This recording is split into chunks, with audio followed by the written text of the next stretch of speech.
Everyone, welcome to the EDGE YouTube channel. My name is Johnny Snyder, and today I am here at Uniweld. Uniweld Torches and Cutting. We're here in Fort Lauderdale, Florida, and we're gonna take a tour of their facility. So let's dive in and check it out.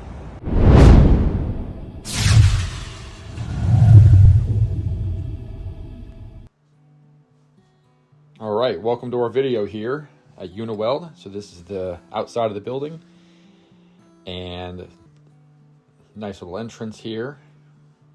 We're in Fort Lauderdale, Florida. Beautiful day. Look at this entrance right here. They printed some signs for us for the brand ambassadors. So my name is Johnny, and I am one of the brand ambassadors for Uniweld. Or you can attach a rosebud. So that's why it's a combination torch. You know, you can combine it to use it for multiple things. That's what I have. And that's what you sent back to us. I think I sent you the combo. Yeah. So that's the rosebud also cut out, so you can see same approach. It mixes here, comes through the handle, comes all the way up, mixes here. You have all the little holes for the gas, and the middle hole is for the oxygen, right? It mixes in here? Or Well, here? it mixes there, right? Yes. Okay. Yeah. And then So we got a demonstration on how the gases were mixed in the torches. That was pretty cool to see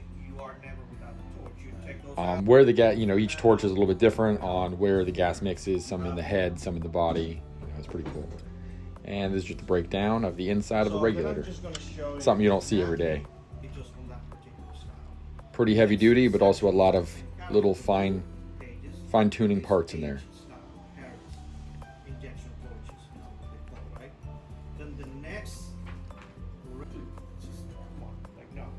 All right, flipping through some catalogs here, and I think it's time to get into the shop.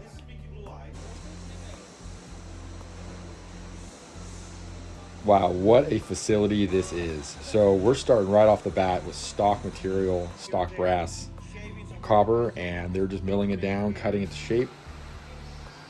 And the process from start to finish, from stock steel to finished parts, is pretty cool. But yeah, cutting torch tips are tested.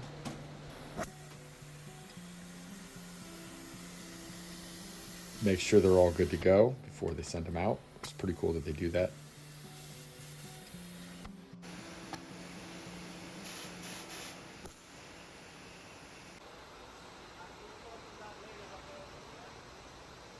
I'm sure when this place is in full production mode, it gets hot in there.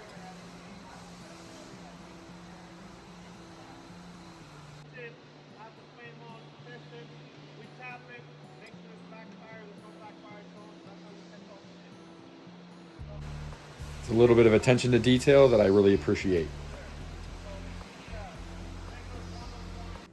And this is something really cool, is they have their own little printing area. They got some screens for screen printing. They print their own plates here. This one was for regulators, the back of the regulators, to show you where the needle is reading. And then we got a bunch of dies. These are the dies that cut out those plates that I just showed you were printing. So they literally are making a large majority of their products in-house, from the printing to the stamping. That's what we've seen so far with the making the cutting tips, milling them down from stock material all the way down to drilling holes in them. Oh, here we go. Yep.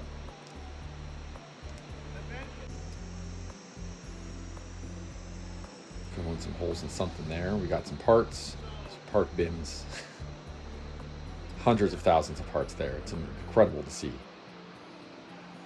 Each one with the attention to detail.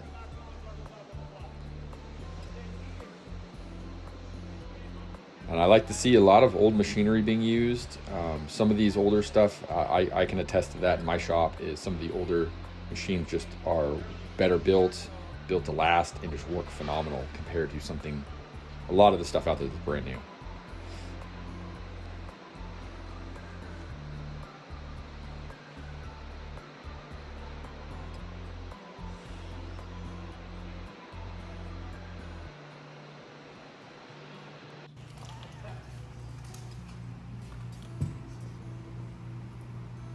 That's soft to the touch.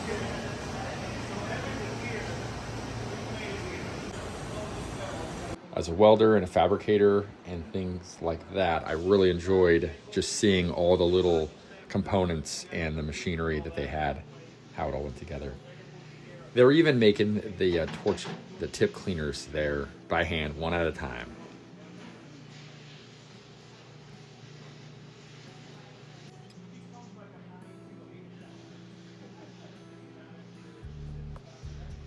Truly amazing to see all these things being made in-house.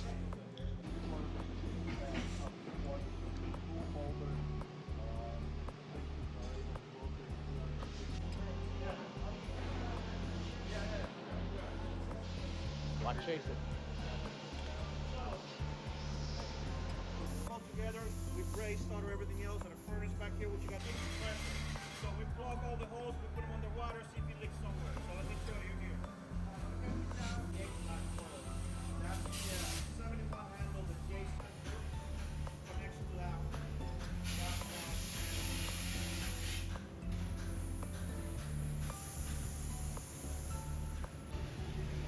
This guy's got a fun job.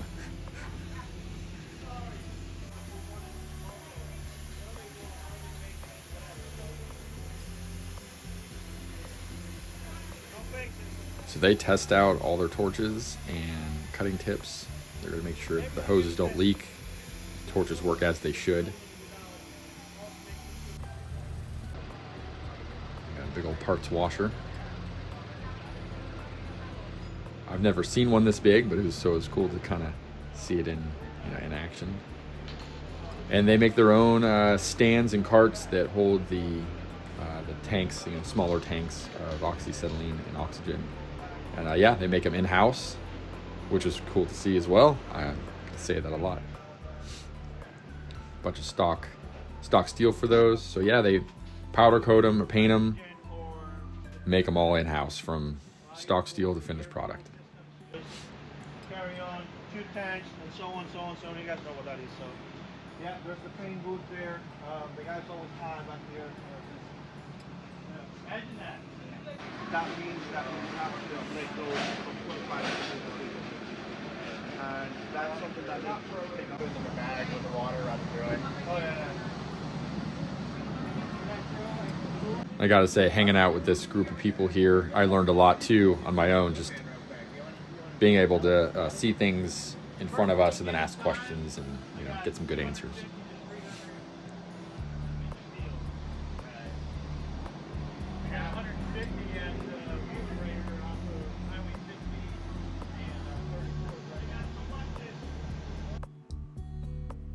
This was pretty cool. These are parts to regulators, and they are going through a little powder coating machine right there.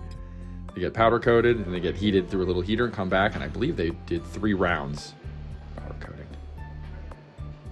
They also do their own packaging there. It's a whole nother department right here where they're making their little kits.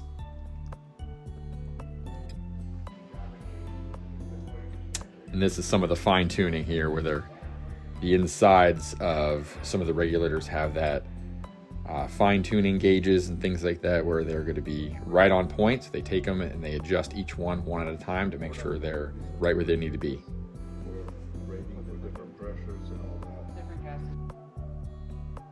And look at that production.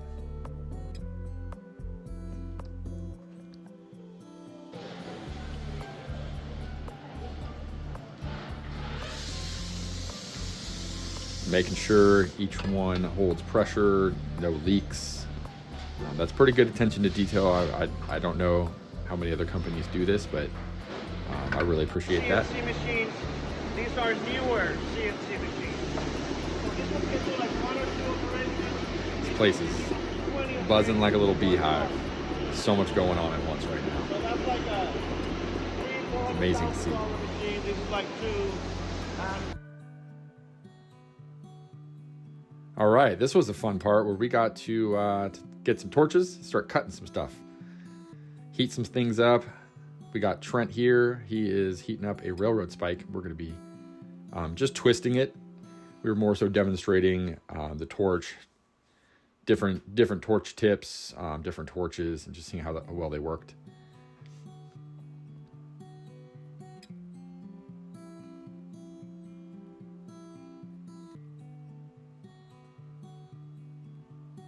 Just adding some flair to a railroad tie. I don't know what it was, but just adding a little twist into that thing made it look so cool.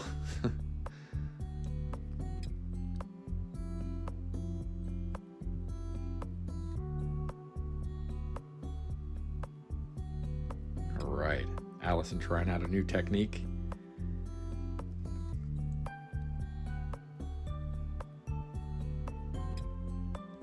And then Trent, look at this, cut through a, I believe it was around 2-inch thick piece of steel.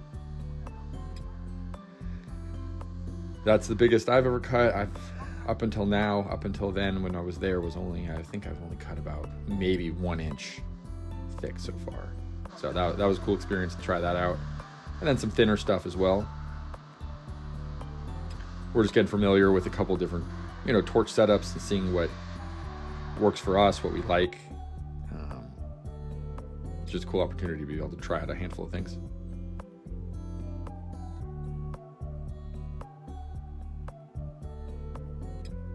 Plus, who doesn't just like playing with fire?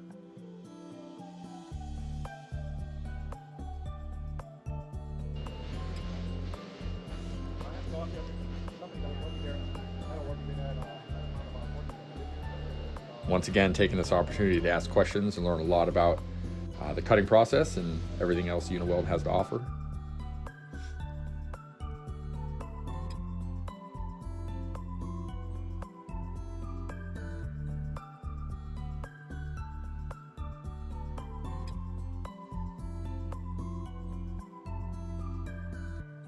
All right, we got Brian here cutting up some of that stock steel as well.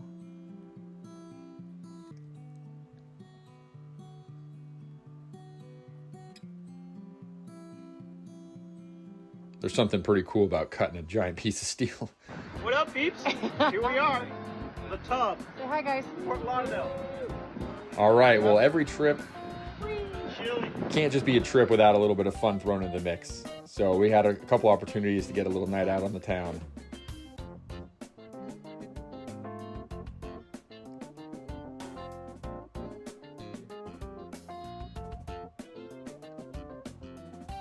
Heck yeah, that was a good time. Just hanging out, seeing some fun things in Fort Lauderdale. All right, thank you guys for watching the YouTube channel. Hope you guys enjoyed the video. Goodbye, everybody. Where's Trent?